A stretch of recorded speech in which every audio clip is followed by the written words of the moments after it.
तो आइए जानते हैं देश और विदेश की 10 बड़ी खबरों के बारे में सिर्फ 5 मिनट में। अगर अब तक आपने चैनल को सब्सक्राइब नहीं किया तो सब्सक्राइब करके रख ले और वीडियो को लाइक कर दे। मोनू मानेसर की पटौदी अदालत में पेशी। हत्या की कोशिश का मामला अब गुरुग्राम सेशन कोर्ट में चलेगा। नासिर और जुनैद मर्डर केस का भी आरोपी।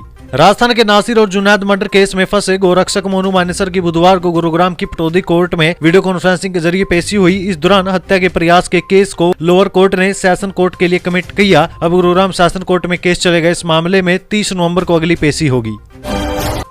मोदी को पनौती कहने पर भड़के विज। बोले राहुल गांधी खुद पनौती है। जब से कांग्रेस की कमान संभाली तभी से पार्टी डूब रही।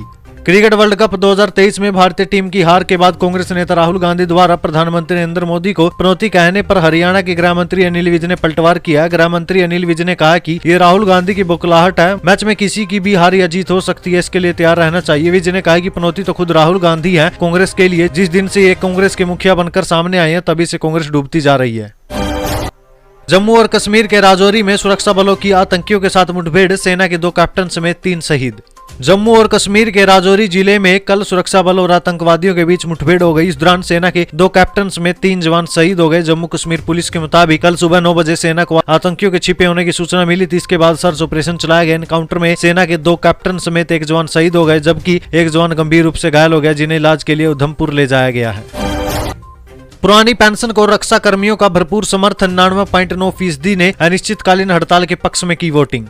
पुरानी पेंशन बहाली को लेकर सरकार के रक्षा विभाग में कर्मचारियों का जबरदस्त समर्थन मिला है। सरकार द्वारा पुरानी पेंशन बहाल नहीं की जाती है तो रक्षा विभाग के करीब 4 लाख कर्मचारी अनिश्चितकालीन हड़ताल पर जा सकते हैं। ओपीएस के लिए गठित national joint council of action की संचालन समिति के वरिष्ठ सदस्य और AIDEF के महासचिव श्री कुमार का कहना है कि अनिश्चितकालीन हड़ताल के बारे में रेलवे और डिफेंस कर्मियों का मत जानने के लिए 20 और 21 नवंबर को स्ट्राइक बैलेट कराया गया था। इसमें डिफेंस की 400 यूनिटों के कर्मचारियों ने हिस्सा लिया। लगभग 99.9% कर्मचारियों ने राष्ट्रव्यापी अनिश्चितकालीन हड़ताल के पक्ष में मत दिया है।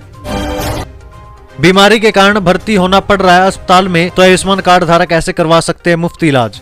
आप शहरी इलाके में रहते हैं या फिर ग्रामीण क्षेत्र में, लेकिन इस बात से कोई फर्क नहीं पड़ता क्योंकि अगर आप पात्र हैं तो सरकारी योजना का लाभ आप उठा सकते हैं। दरअसल सरकार लाखों करोड़ों रुपए खर्च कर कई तरह की योजनाएं चलाती है, जिसमें से एक है आयुष्मान भारत योजना। इस योजना का नाम बदलकर आयुष्मान भारत प्रधानमंत्री जन आरोग्य योजना मुख्यमंत्री योजना हो चुका है। इस आयुष्मान कार्ड के जरिए आप मुफ्त में इलाज करा सकते हैं, लेकिन बेहद कम लोगों को इसका तरीका पता है। तो चलिए जानते हैं आयुष्मान कार्ड के जरिए मुफ्त इलाज कराने का तरीका क्या है। देखिए, मुफ्त में इलाज करवाने के 2 स्टेप है। पहले स्टेप में अगर आप आयुष्मान योजना से जुड़कर आयुष्मान कार्ड बनवा चुके हैं तो आप मुफ्त में इलाज करवा सकते हैं। आपको इसके लिए उस अस्पताल में जाना होगा जो इस योजना से पंजीकृत है। स्टेप 2 में योजना में रजिस्टर्ड अस्पताल में जाने के बाद आपको यहाँ आयुष्मान मित्र हेल्पलाइन डेस्क का पता करना है। हेल्प डेस्क पर जाकर आपको संबंधित अधिकारी से मिलना है। उसके बाद आपको संबंधित अधिकारी को अपना आयुष्मान कार्ड देना है। इसके बाद आपके कार्ड की जांच होती है। सभी कुछ ठीक पाए जाने पर आपको मुफ्त इलाज की सुविधा अस्पताल की तरफ से दी जाती है।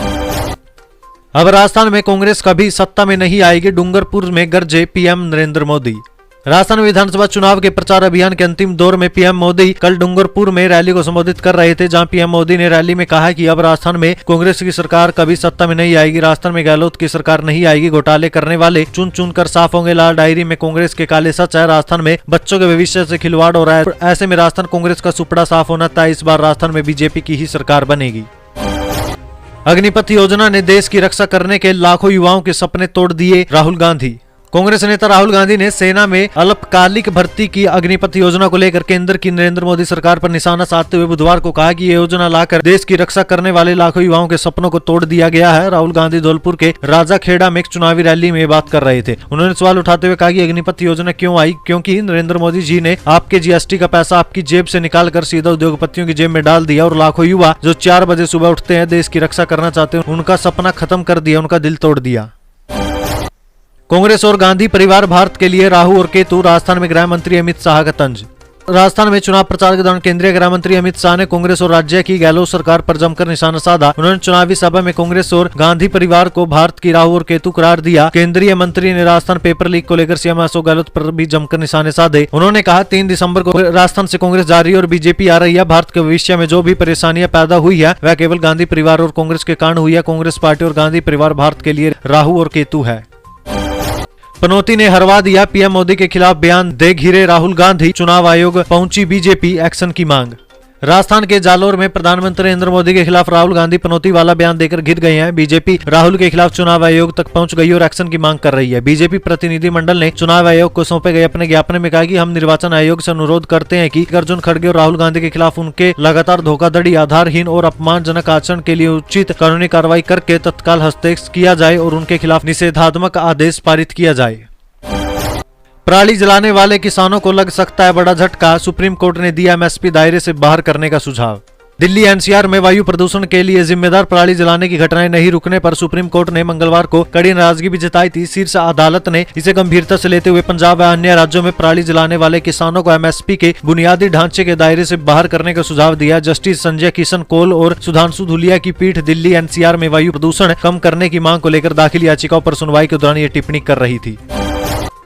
बिहार को विशेष राज्य का दर्जा क्यों चाहिए, खुद मुख्यमंत्री नीतीश कुमार ने दिया इसका जवाब। बिहार को विशेष राज्य का दर्जा देने की मांग समय समय पर उठती रही है। इन दिनों प्रदेश के मुख्यमंत्री नीतीश कुमार के द्वारा इसकी मांग उठाने के बाद एक बार से फिर ये मुद्दा प्रदेश में गरमाया हुआ है। इधर विपक्षी दल जहरीली शराब और अपराध के बढ़ते ग्राफ को नीतीश सरकार की नाकामियां बता रहे हैं। उधर मुख्यमंत्री नीतीश कुमार ने अब खुद बताया कि बिहार को विशेष राज्य का दर्जा क्यों दिया जाए। दरअसल मुख्यमंत्री नीतीश कुमार ने एक्स यानी ट्विटर पर हैंडल पर एक पोस्ट के माध्यम से सवाल का जवाब दिया। उन्होंने सबसे पहले बिहार को विशेष राज्य का दर्जा प्रदान करने की पुनः मांग की। विशेष राज्य के दर्जे की मांग के वाक्य से शुरू हुई पोस्ट में मुख्यमंत्री नीतीश कुमार ने आगे लिखा कि देश में पहली बार बिहार में जाति आधारित जनगणना का काम कराया गया। नीतीश कुमार ने अपनी पोस्ट में जाति आधारित गणना के सामाजिक, आर्थिक एवं शैक्षणिक स्थिति के आंकड़ों को गिनाते हुए अपनी बात कही। उन्होंने बताया कि जाति आधारित गणना के आंकड़ों के आधार पर अनुसूचित जाति के लिए आरक्षण सीमा को 16% से बढ़ाकर 20% किया गया है। वहीं सीएम के अनुसार सत जीविकोपार्जन योजना में अत्यंत निर्धन परिवारों की मदद के लिए अब 1 लाख रुपए की जगह 2 लाख रुपए भी दिए जाएंगे। इन योजनाओं पर लगभग 2,50,000 करोड़ रुपए की राशि खर्च होगी और ऐसी भी अनेक योजनाएं हैं। मुख्यमंत्री नीतीश कुमार ने अपनी पोस्ट में आगे कहा कि इन कामों के लिए काफी बड़ी राशि की आवश्यकता होने के कारण इन्हें 5 साल में पूरे करने का लक्ष्य रखा गया है। सीएम ने कहा कि इसके लिए बिहार को विशेष राज्य का दर्जा दिया जाना जरूरी है। उन्होंने कहा यदि केंद्र सरकार की ओर से बिहार को विशेष राज्य का दर्जा मिल जाए तो इस काम को बहुत कम समय में ही पूरा कर लिया जाएगा।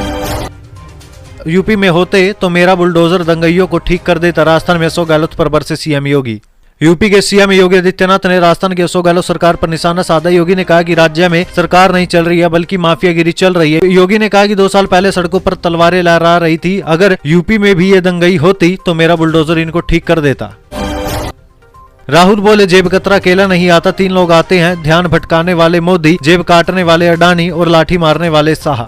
कांग्रेस नेता राहुल गांधी ने बुधवार को राजस्थान में धौलपुर के राजाखेड़ा, भरतपुर के नदबई और गंगापुर सिटी में चुनावी सभा को संबोधित किया। राहुल ने पीएम नरेंद्र मोदी और केंद्रीय गृह मंत्री अमित शाह और बिजनेसमैन गौतम अडानी पर निशाना साधा। राहुल ने कहा कि जेब कतरा कभी अकेला नहीं आता, 3 लोग आते हैं। सबसे पहले एक बंदा सामने से आता है, आपके ध्यान को इधर उधर करता है, उसी उल्टी सीधी बातें बोल देगा। दूसरा पीछे से आता है, ब्लेड से जेब काट लेता है। और तीसरा बंदा देखता है कि जिसकी जेब कटी है अगर उसने कोई आवाज की है तो उस पर आक्रमण कर दे, उसको डरा दे। भीड़ को पता लग गया तो उसको धमकाने का काम करता है। पीएम ने केंद्र की योजनाओं का किया बखान, बोले जहां कांग्रेस की सोच खत्म होती है वहां से मोदी की गारंटी शुरू होती है। प्रधानमंत्री नरेंद्र मोदी ने बुधवार को भीलवाड़ा के कोटड़ी में जनसभा को संबोधित करते हुए कहा कि जहां कांग्रेस की सोच खत्म होती है वहां से मोदी की गारंटी शुरू होती है। मोदी जो गारंटी देता है वह पूरी किए बिना चैन से नहीं बैठता। और मैं आपको एक और बात बताऊं, कांग्रेस के लोग जब अपने झूठे वादों का पुलिंदा बना रहे थे तब उससे पहले ही मोदी ने अपनी गारंटी वाली गाड़ी रवाना कर दी थी। किसने मां का दूध पिया है जो पेपर लीक करेगा, रक्षा मंत्री बोले भाजपा सरकार आने के बाद ऐसे माफियाओं की खैर नहीं।